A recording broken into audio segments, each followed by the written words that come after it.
guys, welcome back, and this is going to be my first Halloween tutorial. If you want to know how I covered my brows, leave a comment below and I will definitely do a separate tutorial. First things first, we're going to use some spirit gum with my horn, and we're going to measure it out on the forehead where we want using the NYX Wonder Pencil. I'm going to just go around and trace that area, or just little markers so that I know where to put the spirit gum to where the actual horn is going to be placed.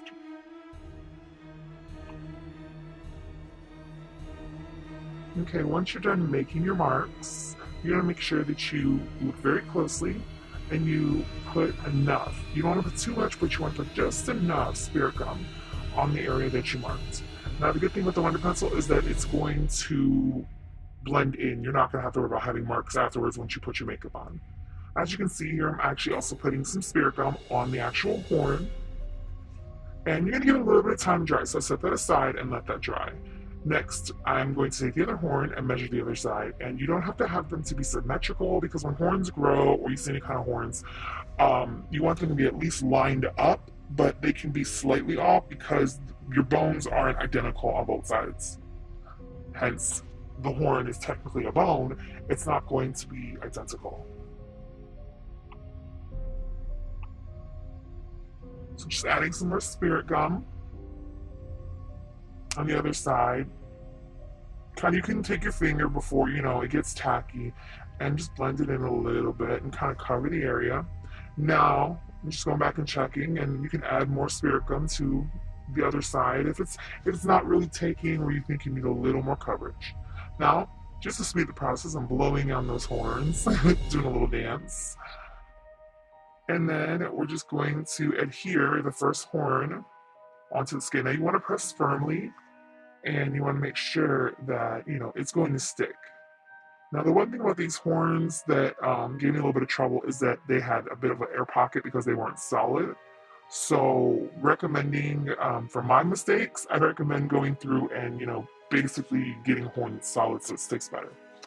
Now right here, I'm just taking a little bit of liquid latex, and I'm just going around the base of the horn and making sure that I coat it. Now I bring that latex also up on the base of the horn so that there's no breakage and it kind of blends better. Then I just take some cotton balls and I'm spreading them apart and just feathering them out and then placing them on the liquid latex, as to make almost like a the wound area around the horn. You just want to keep going around and just wrap that around and make it so that you get that base to where it looks like the horn is actually growing out of your head. Now, using a little more liquid latex, I'm going to go in and I'm going to coat the cotton balls that I have on there, as well as bring that latex out on the side so that I can have it blend seamlessly in with the skin. Now, with this being a Halloween tutorial, it doesn't have to be completely perfect, but you don't want your horns to lift. So you want to make sure that you're coating it very, very well, because when it dries, you're going to go back in and you're going to be able to pick it apart and decide how you want it to really look. This is just to secure it more, where if the spirit gum doesn't do its job of securing it to your face, if you put the liquid latex, it's going to secure it a little bit better. It's going to give you that extra just hold. And as you see, I use my finger and I'm just going around with the finger, and that is just a popsicle stick. I got a pack of them from Dollar Tree. And you just go around and just basically just blending out the edges. You can use your fingers, believe it or not, are one of your best tools. Because I don't like to use my brushes with liquid latex too much, because unless you're buying cheap brushes, it will ruin your brushes. I learned that from last year. So yeah, just patting it in, and then going around, and like I said, you want to just keep building it up. Build it up to your consistency, to your likeness, like what you want it to look like. You don't have to, go for what anybody else is doing. You build it so it looks like it's real. The whole thing we're going for is realism. You want it to look as if that horn is growing out of your head. And by coating it, you want to make it as if when the horn is coming out of your head, it's going to look as if it pumps the skin up. And by bumping it up, it's basically protruding and the horn pokes out through the wound. So that's what you're going for. And as you see, I'm going back and I'm adding more cotton because, again, I want to build it up. And now I'm building up around the horn and bringing up basically the base of the horn so that it secures it more as well. Now, I did the other one off camera. I had problems with my camera. So as you can see, they're both, the same thing I did on one side, I did on the other side. And right now I'm just going in, I've gotten them to dry, and I'm going in with my tweezers and I'm just pulling it very, very carefully, pulling around the edges. You don't want to yank it off, but I'm just pulling around the edges and just kind of blending it out to make the areas that are a little too clumpy, make them flat. And then I'll go back in later with some liquid latex and just kind of blend the liquid latex up so that it blends out those edges. Another thing that I found that I wanted to do after I put the liquid latex and the cotton down is going around the edges of the actual horn and putting down basically to get it so where there's an indentation so that it looks, you can tell the difference between the wound where the horn's coming out and the actual horn. And then I go and I have some cream paint. This is just dollar cream paint from Walmart. And I'm using a paintbrush. If you're going to use any kind of cream paints, don't use your good brushes, buy some actual paint brushes. And I'm just going through, and this is actually the It Cosmetics CC cream. It's the luminous one in fair. It's half that with half of the white cream paint because I don't have a lightener and I didn't have a really, really light foundation. So this is going to do the job just fine. And because of the CC cream, it's going to give it enough coverage. Now I'm just coating my face with that, being very careful around the bottom, the base of my eyes, under my eye, on my lash line.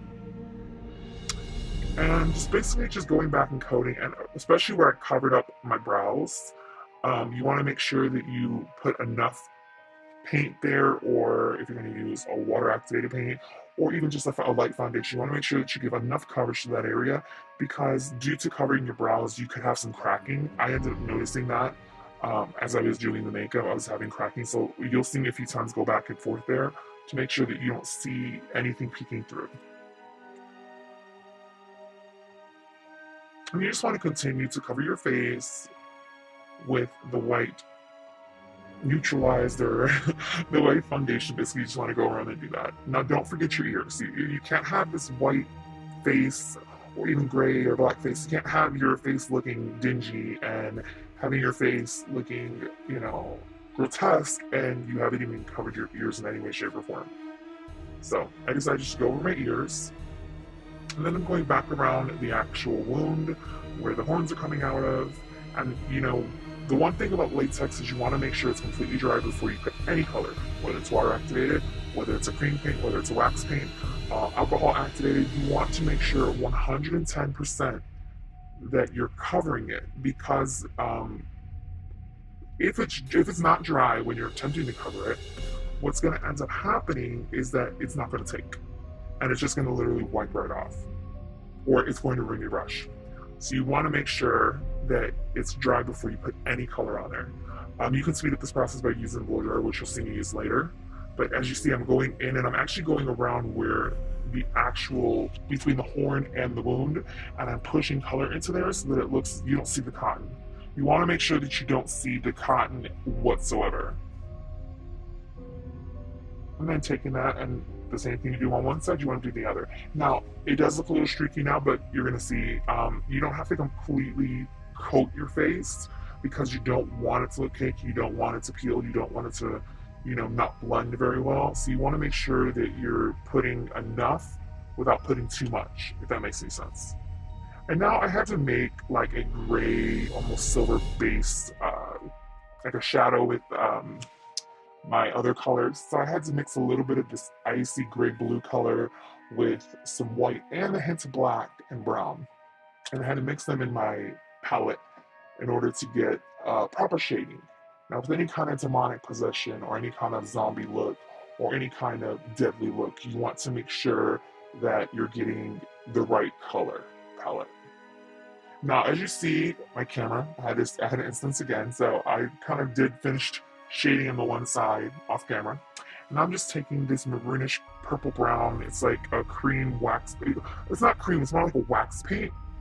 And I was just going through and shading around my mouth. And then I'm gonna use the Sugar Pill palette, and I'm gonna use this bright red color in the Sugar Pill palette. I'll have the list of everything I use as well as all the names in the box below.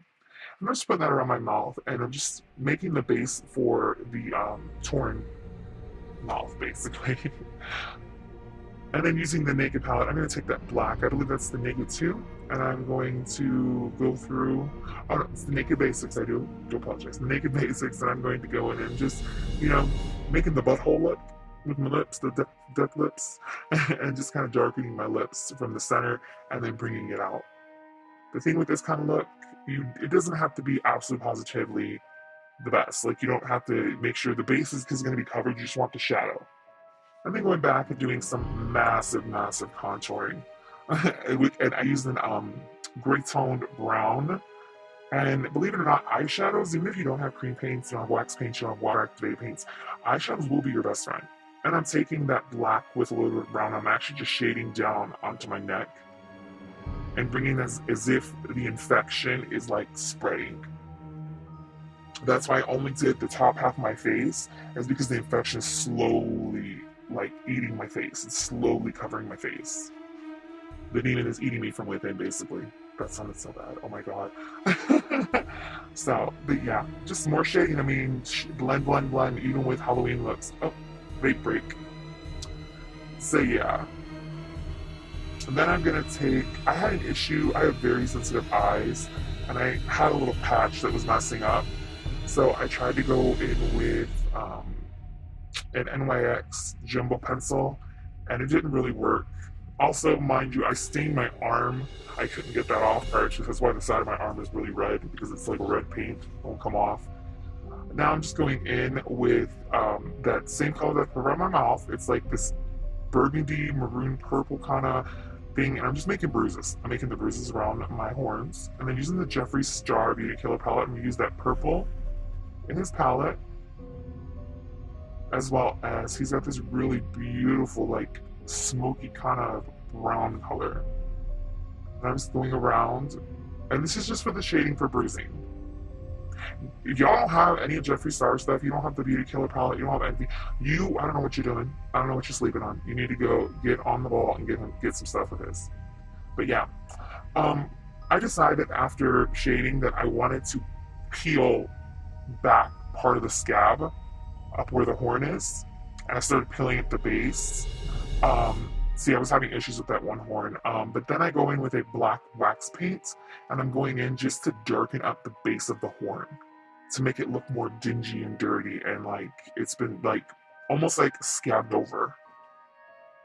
And I'm just, you know, the thing with these looks is you don't want to go, you want to do it to your liking, what you think looks real, what you think looks good. So you're going to go back and forth, picking back and forth through it.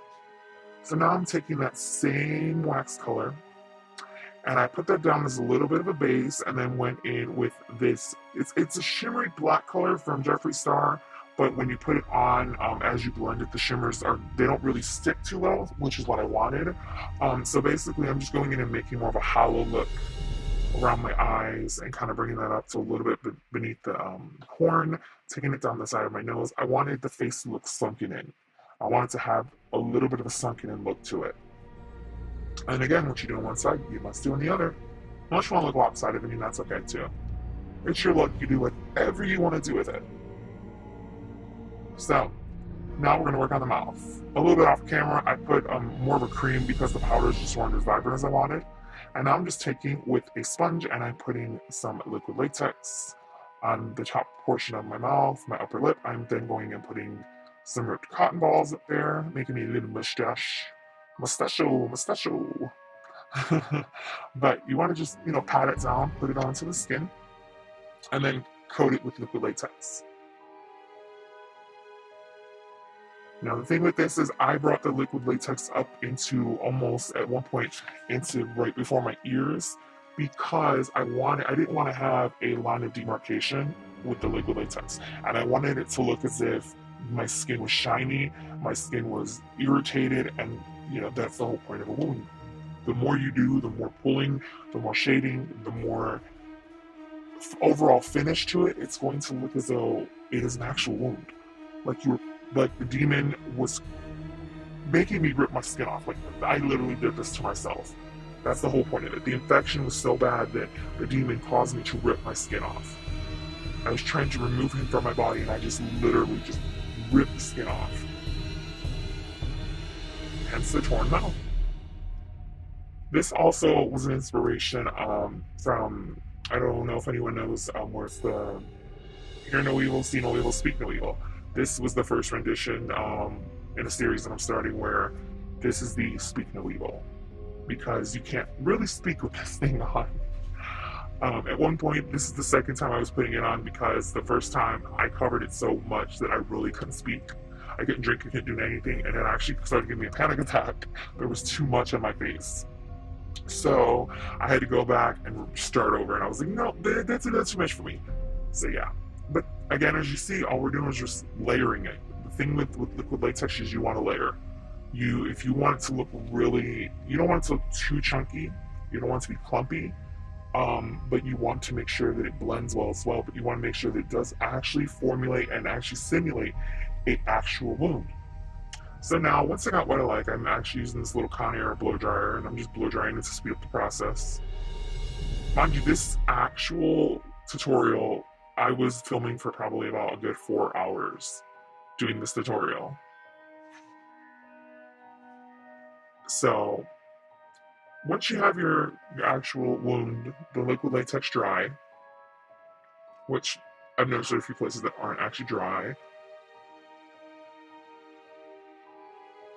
and also another thing with liquid latex, when you're drying, do not use the hot setting, use the cool setting if you have a cool button.